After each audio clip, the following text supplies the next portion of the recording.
a so mana abu abokina waken nan da zamu saka dai Allah na tuba Allah tuba dai zamu tara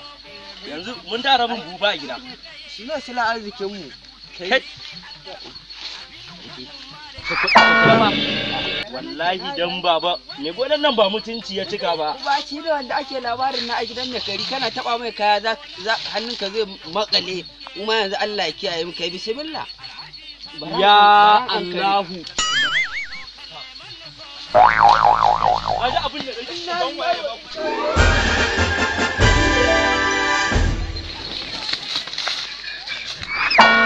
Allah dan gura bare mun ci fitowar mu wallahi mutum na ba mutunci ne da shi ba inna lillahi wa inna ilaihi raji'un subhanallahi la hawla wala quwwata to ga ma shi ba irin wannan ba ina da ma satar wallahi ala illa abun haka ne ba ruwa na da ba ka san mutumin yana cikin wani kuma za ka zo ka ce yana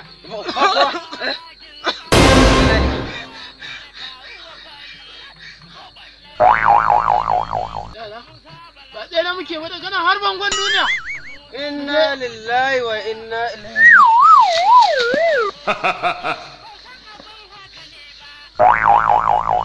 ne za ku ga tsere? Eh?